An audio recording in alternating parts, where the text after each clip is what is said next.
Good evening, I'm Dennis Ward, and this is Face to Face.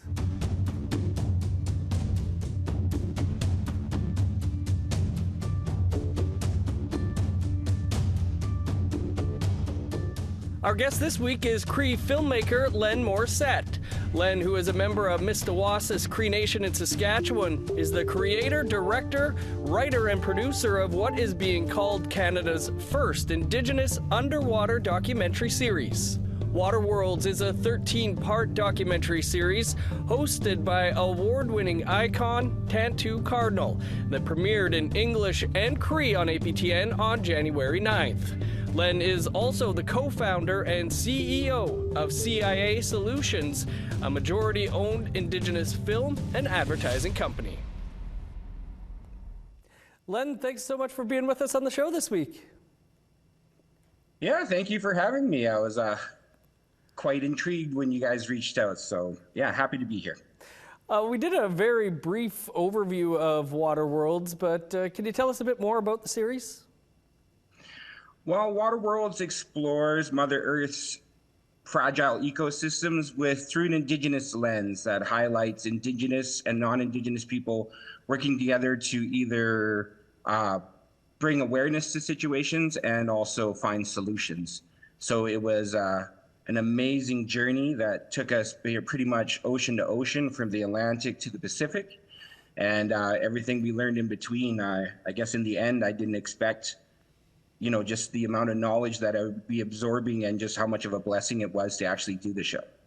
Definitely going to get into some of those locations, which must have been a real blessing indeed. Where did the idea come from?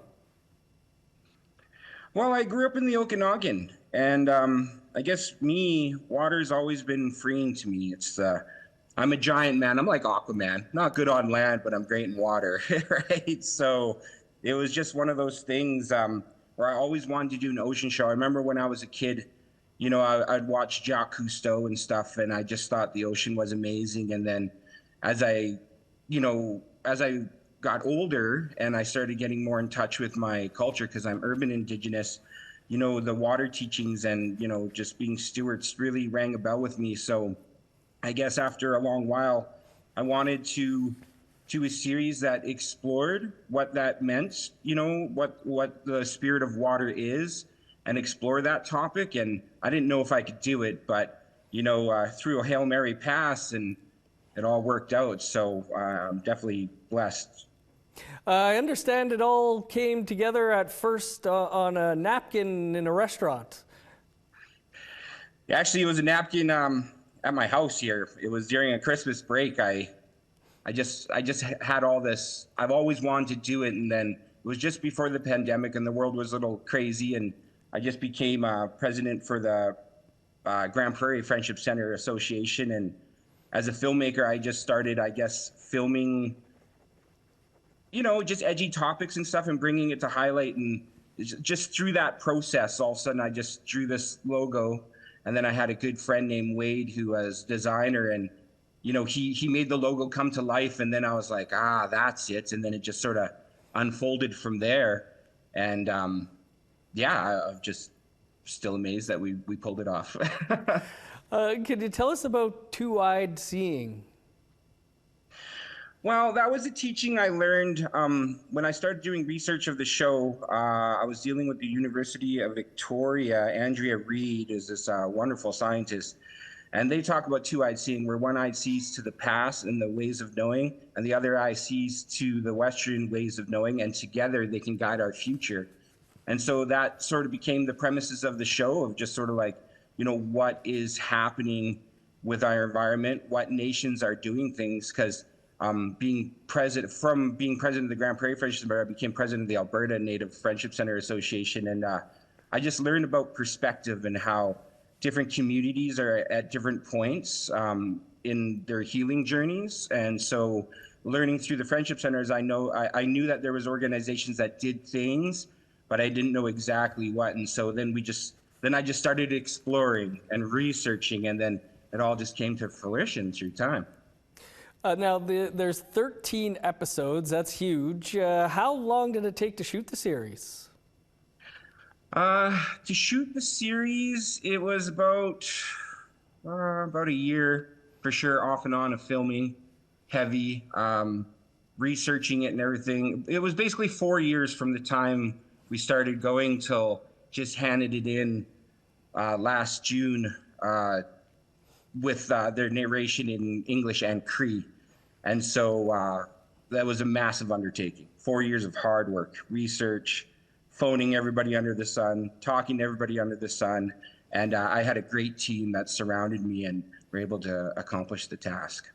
We're going to get into some of your earlier works, but going from something like Lost to a 13 episode series, was that a pretty big change?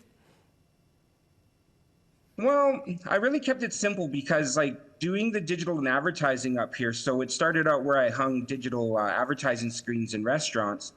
And then I had to learn how to do that, and then, graphic design and everything. And then as those screens came on, we had to fill content. And so I started filming my own content on the screens for time. And then somebody asked me if they wanted a commercial. But after doing over 250 profile videos, mini documentaries, so forth, I really kept it simple of this is like anything else we did. It's just bigger. So I'll just keep it simple, and just took it one bite at a time. Nice. The series is billed as the first Indigenous underwater documentary series. Can you tell us more about that? Well, through my research and everything, for Canada, I was trying to find reference points of has anybody actually explored this in a series? And I didn't find any. So I was like, okay, so this is groundbreaking. That's interesting. So just kept pushing through it. But what amazed me with the project is a lot of people from all walks of life came to help. So, I kept it simple with, okay, I'm good with filming on land. We can handle that, no problem. It was the underwater stuff that was a mystery to me of, how long divers can dive underwater before saturation, safety of it, visibility,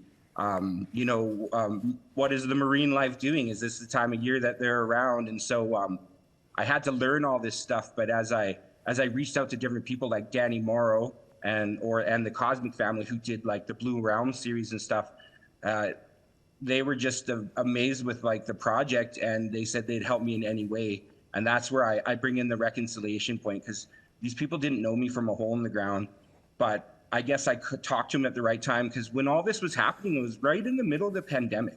The world was burning. We were watching literal riots, with my family sitting here on the couch with my kids. We're watching the world riot over, everything that was going on. And so when I started phoning people and said, hey, I wanted to do this and maybe shed some light on some topics, bring a little bit of hope, what's going on, everybody just showed up out of the woodwork to help. And that's when I knew we were onto something. But we just kept it simple, and just one story at a time, one film clip at a time. A lot of the episodes were filmed on the West Coast, but you also went to Georgian Bay. A lot of beautiful looking locations. Anything really stick out for you? Wow, Canada is beautiful. It was my first time really going over to the east and poking around and seeing Quebec and Northern Ontario and stuff like that. And Newfoundland, I was there once before for a national meeting. But I would say Newfoundland really stuck out to me. The whole country sticks out to me, but Newfoundland was beautiful. Haida Gwaii, that was just another level. I felt really comfortable at Haida Gwaii, where I was like, I could live here. Yep, yeah. I'm going to move here tomorrow. Right? But yeah, so, but those are the highlights that really stuck out. Haida Gwaii and definitely Newfoundland. Were there some things that you learned about the country over those years? Diversity, just where everybody's at. One of the things I was taught when I was when I was freshly president of the Alberta Native Friendship Center Association was when I first became president, I was like, well, why can't some things be standard and some things, blanket across everything? And, it was explained to me with some of the elders that they told me that every community's bundle's different. Everybody has different needs, and there's many perspectives, and it can't be just a one size fits all. And so as I went across the country, I definitely got to see how everybody's making what they have work for them from their perspective of the circle. And it was just a really cool thing to see. Len, much more to talk about here about this project and others. We just have to step aside for a quick break, and then we'll continue the conversation here on Face to Face. Stick around.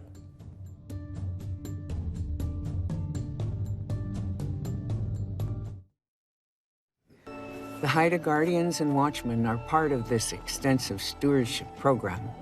They uphold and enforce traditional and contemporary Indigenous laws while applying traditional knowledge combined with Western science to their programs.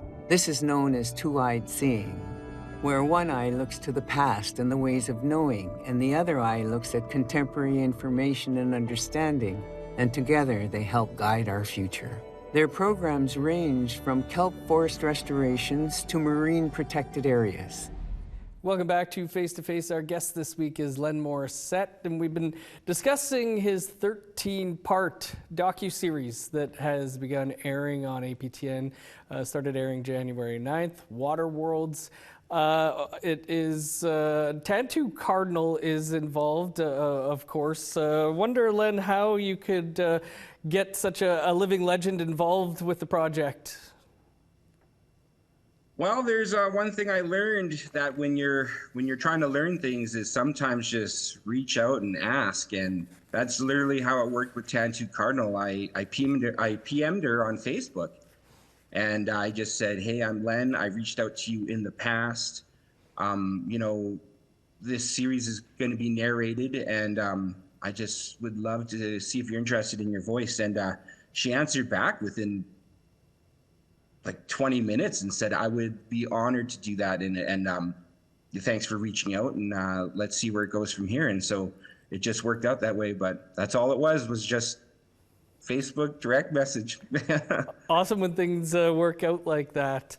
Well, the show is airing in Cree as well. How important is that? Well, actually, the primary show was actually supposed to be in Cree, and then English is secondary. And you know, that was really important.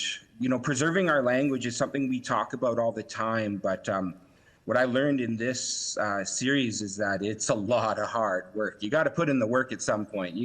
Many meetings I sat there saying, "Hey, you know, we got to preserve our language and do these programs and stuff." But then, you know, when it was actually the work was staring down the barrel at me, I was like, "Whew, this one's going to be a tough one." But we managed to do it. We found great translators. Art Napoleon, who was part of Moose Meat and Marmalade. He was a translator. A couple other elders around the West Coast were translators. And we put it together. The hardest part was definitely converting the science into Cree. Those are two conflicting languages, because Cree is really descriptive, and then scientific is like, you know, the fish swam through the kelp forest. Well, Cree is different. So condensing it and to put it in that time, and working with Tantoo on it was an amazing process. It was a lot of hard work, but she stepped up to the occasion, and she knocked it out of the park. As always does. Len, what do you hope that people take away from the show? Well, I hope it brings awareness to what's going on. The whole show is broken down into bite-sized pieces. So episode 1, you know, when everybody watched it, they saw that it really laid out two-eyed seeing and started with the Haida Nation.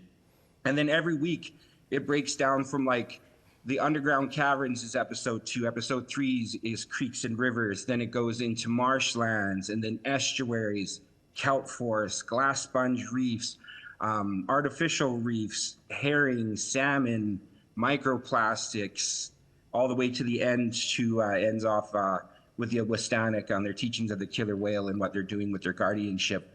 And so it really will show you the whole spirit of water and what is going on, and you know, the beliefs and teachings from our ways, and also you know, non-Indigenous people, what they believe and why they're putting into the system to keep things alive. So I just hope that it really gets people talking, and like it's just aware of like understanding about those little decisions we make. You know, it seems easy, but you know, down the pipe it really has some big impacts. And so, and it also, I hope it brings some hope that people are doing things, and pride for the Indigenous communities we work with. You know, their stewardship as they're on their healing journey, they're really waking up and bringing these initiatives to the forefront and doing their best with the tools they have to educate their people and become stewards again. And I really want those programs to be highlighted and supported. So I just have huge wishes, like any parent with their child. Yeah. Right? So. And this is a big child too, 13 episodes. Can't get over that. You know, Len, you're also done some, what did you take away after 13 episodes, 4 years of work? What are some of the things that are going to last with you long term on this? Well, there's definitely things I wish I didn't learn, that's for sure. But there's things I did learn. I'm going to take away from it is that, you know, in the evolution of us, we all live under one sky. You know, we're one people when it really comes down to it, and the spirit of water and how it flows all through us. But I just realized that, you know, where we are in our evolution, and I just have hope that we will evolve past this point. And I think history's taught us that, you know, with every society and everything that goes on, you have your ups and downs and the points where you, I guess, sort of realize what's going on around you and you make those changes. So I just have I'm hopeful that as a human species that we'll evolve. Yes, let's all hope so. Len, we've referenced another project of yours that won some awards, Lost, about a young Indigenous ex-gang member tries to put his life together, but finds himself facing the harsh reality of the life that he was born into. Was that something that resonated with you about that storyline? Well, I'm an ex-street kid. I guess, you know, just like many of us out there, I lived my fair share of challenges, but you know, I made the choice to be a family man, and I've been married like 25 years now with 2 kids. And so I guess on my own healing journey, when I discovered, you know, I'm very dyslexic, and so all these images and stuff that I was dealing with, when I discovered that, hey, this is my calling was a camera, I actually started putting some of these issues that some of us go through. And one of them is just realizing that sometimes we're born into negative cycles and we don't realize that. And then breaking out of that is hard, and you have to bring awareness to it. And so Lost was a movie that was me sort of looking at that and understanding.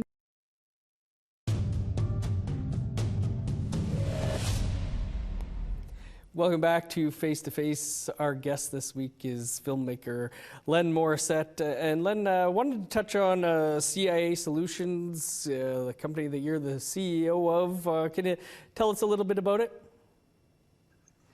CIA Solutions was founded about 12 years ago. I was a co-founder. My business partner is Ryan DeGleish, and we're in Northern Alberta. And we're started with advertising, digital advertising in restaurants and stuff, and then grew into billboards and film. And we film with a lot of nations, a lot of different companies, and get to hear and be the fly on the wall, just like your job. You get to meet interesting people doing that on a constant basis. So it's a pretty cool company for Northern Alberta, and I'm happy to be an actual functioning, running production company up here, which is rare because we're sort of on our own. But that's us. For sure. Len, any other projects you have on the go, or do you need a bit of a breather after such a massive project? Yeah, actually, I have a couple things on the go right now to fill my cup. I do a lot of volunteering, so I've been doing an I'm a Kind Man program that brings awareness and to reduce violence against Indigenous women, so a men's group. Just finished a couple courses there, and I'll be going to the Grand Cache prison to work with inmates on the course. And in between that, I'll be percolating on season 2 to see if we can get that, and have a couple other documentaries stewing away. So I guess I'll take it one bite at a time. Nice. You know, you've touched on it a couple of times, your work with friendship centers. Why is that something that you've always done? You know, I think a lot of us walk around sometimes with like a hole in them, and giving back to my community is sort of what fills my hole. And so that's what the friendship centers did, is they really it reintroduced me to my culture and stuff. And so I try and give back to them as much as I can. And it's just amazing to work with the groups of volunteers that just are so selfless, and they just push so hard through so many they push through so many diversities. And I'm just happy to support them. Len, lastly here, any advice for those out there writing their next project down on a napkin somewhere? Just follow your dreams. Push. You never know who you met. You never know who you'll meet when you jump and try and do a project like this. As I said, like my team, Hillary Pryor, who is our producer, she helped me with all, as I was writing the script, she would like go through and just make sure my grammar. So they took care of that. And Carrie Ann Cardinal, always doing the back end stuff, just making sure things are running good. Ryan, my business partner, working hard too. So just find yourself a good team. Don't be scared to jump, and just jump, because you never know where you'll end up. Well, big congrats to you, Len, on Waterworlds and everything you have going on. Again, it's airing now on APTN in English and Cree. A big congrats to you, Len, and thanks for being with us this week. No problem. Thank you for having me.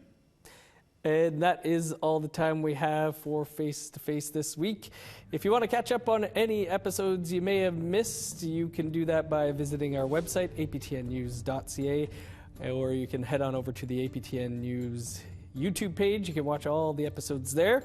They're also all available as podcasts. You can download Face to Face wherever you find your podcasts. I'm Dennis Ward. Marcy Miigwech, thanks for being with us. We will see you back here in 7 days.